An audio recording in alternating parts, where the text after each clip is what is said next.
Assalamualaikum warahmatullahi wabarakatuh. Waalaikumsalam warahmatullahi wabarakatuh. Alhamdulillah wa syukurillah binikmatillah la haula wala quwata illa billah. Asyhadu an la ilaha illallah wa asyhadu anna Muhammadan abduhu wa rasuluh. Allahumma shalli wa sallim ala nabiyyina Muhammad wa ala alihi wa sahbihi ajmain. Jamaah salat maghrib yang dirahmati Allah, marilah kita selalu menghaturkan rasa syukur kita kepada Allah atas limpahan rahmat hidayahnya. Alhamdulillah kita masih bisa menunaikan ibadah sholat maghrib pada malam hari ini. Semoga ibadah kita semua diterima oleh Allah Subhanahu wa Ta'ala. Amin. Sholawat dan salam juga semoga selalu tercurah kepada junjungan kita Nabi Agung Muhammad Sallallahu Alaihi Wasallam beserta keluarga, para sahabat dan para pengikutnya yang selalu mengharapkan syafaat di yaumul qiyamah. Allahumma amin. Ibu bapak jamaah rahimakumullah, masih membahas tentang kitab fikih masjid. Yang kali ini kita sudah masuk ke masalah kalau kita masuk ke masjid, seorang muslim itu masuk ke masjid, maka ada amalan-amalan sunnah, ada adab-adab yang harus dilakukan. Yaitu yang pertama disunahkan kalau kita masuk ke masjid itu kaki kanan terlebih dahulu. Ya. Jadi jangan kaki kiri, tapi kaki kanan dulu melangkah masuk, baru diikuti kaki kiri. Sebaliknya kalau keluar dari masjid, itu kaki kirinya dulu keluar, baru diikuti kaki kanannya. Itu adalah sunnah yang harus dilakukan oleh kaum muslimin dan muslimat semuanya. Kemudian setelah itu boleh sebelum masuk berdoa, boleh pada waktu begitu sudah masuk kita semuanya baru berdoa boleh. Jadi kalau mau masuk berarti itu adalah doanya akan masuk masjid. Tapi kalau sudah masuk ke masjid itu doanya masuk masjid. Doanya yaitu diawali dengan sholawat terlebih dahulu Bapak Ibu sekalian. Jadi jangan lupa begitu kita akan masuk atau kita sudah masuk, langkah pertama itu kita berdoa bersholawat dulu. Allahumma sholli ala Muhammad wa ala alihi wa sahbihi ajmain. Atau yang sholawat yang biasa kita lantunkan. Kemudian setelah itu baru berdoa masuk masjid. Di antaranya adalah Allahumma ftahli abwaba rahmatik. Itu masuk ke masjid ya. Sekali lagi boleh di depan pintunya atau setelah masuk itu berdoa seperti itu. Yang artinya itu adalah ya Allah bukakanlah pintu-pintu rahmat untukku. Jadi kita berdoa semoga Allah itu membukakan pintu rahmat buat kita semuanya yang memasuki masjid Allah itu. Kemudian kalau keluar ya sama, keluar kaki kiri dulu, kemudian kita bersolawat, ya, bersolawat, kemudian berdoa. Doanya ya hampir sama. Allahumma inni as'aluka min fadlik. Ya, jadi sesungguhnya aku memohon, ya Allah sesungguhnya aku memohon kepadamu sebagian dari karuniamu. Ya. Jadi itu adalah doa-doa yang harus kita lantunkan manakala kita masuk maupun keluar masjid. Ada doa yang panjang yang biasanya di haji itu disampaikan, yaitu panjang sekali yang bunyinya Bismillah a'udzubillahil adzim wa biwajhil karim wa sultanihil qadim minasyaitonir rajim. Allahumma sholli ala nabiyyina Muhammad wa ala alihi wasallim. Allahumma firli dunubi wa tafli ababa rahmatik. Itu doa yang panjang seperti itu. Juga amat sangat boleh ya.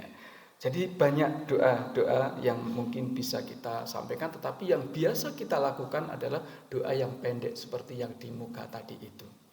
Kemudian apalagi Bapak Ibu sekalian adab-adab yang harus kita lakukan, yaitu berusaha jangan atau tidak melangkahi jamaah yang lainnya.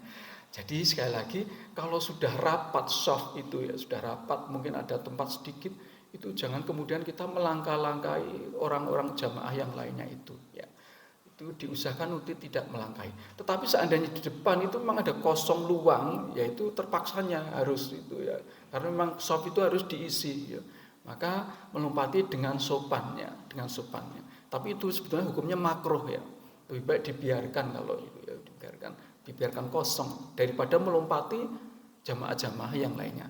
Itu adabnya seperti itu. Artinya apa?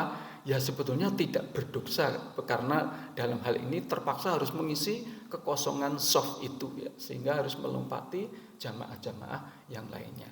Seperti itu Bapak sekalian. Jadi oleh karena itu kalau tiap Jumat itu mesti diumumkan dulu, mohon shaf-shaf di depannya diisi terlebih dahulu. Itu apa? Ya untuk menghindari itu, jangan sampai nanti jamaah belakangnya uncul langsung di depan melompati jamaah-jamaah yang lainnya.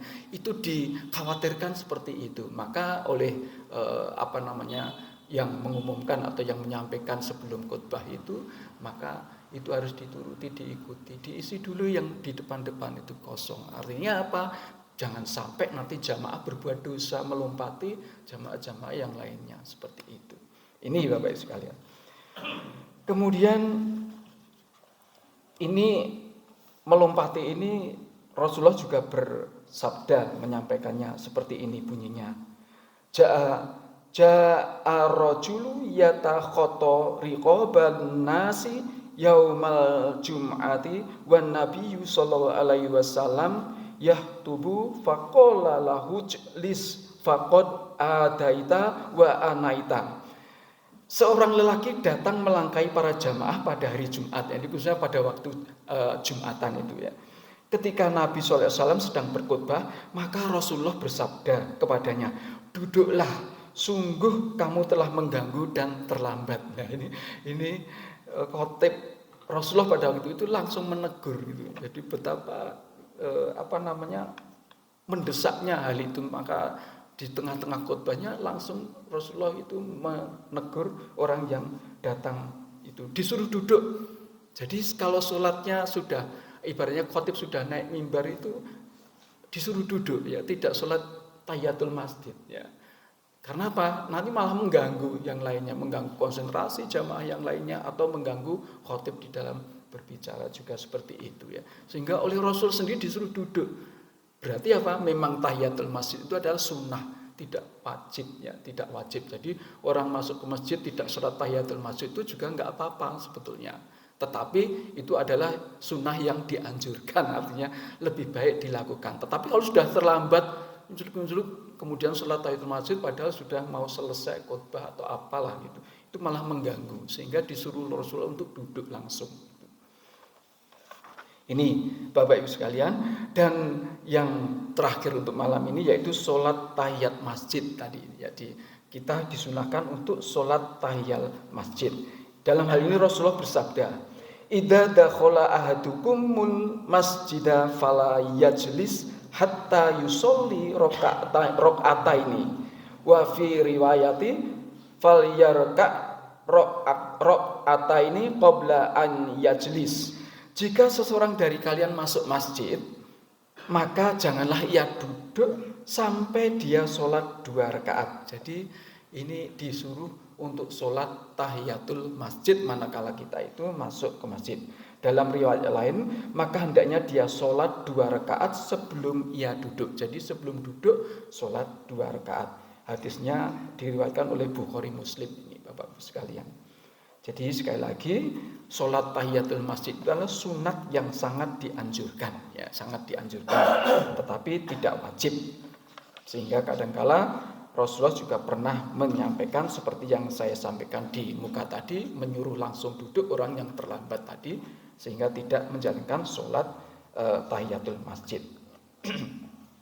Apalagi kalau sudah diiqomati, dengar iqomat, itu sholat ya sudah, batalkan aja, sudah selesai, karena itu wajibnya yang diutamakan, jangan ditutuke, ya, sudah selesai sholat sunahnya. Insya Allah mungkin Allah akan memberikan penilaian tersendiri untuk itu ya, walau alam. Jadi idza uqiyamat as-sholatu fala sholata illal maktubah. Jika sholat telah diiqomati, maka tidak ada sholat selain sholat wajib. Jadi ini keterangan yang harus kita perhatikan, Bapak Ibu sekalian jamaah sholat maghrib. Hal-hal yang perlu kita cermati, kita lakukan manakala kita ke masjid. Saya kira demikian dulu, lain hari, lain waktu kita sambung kembali dengan masih masalah fikih masjid. Demikian kurang lebihnya mohon maaf. Wabillahi taufiq wal hidayah. Assalamualaikum warahmatullahi wabarakatuh. Waalaikumsalam.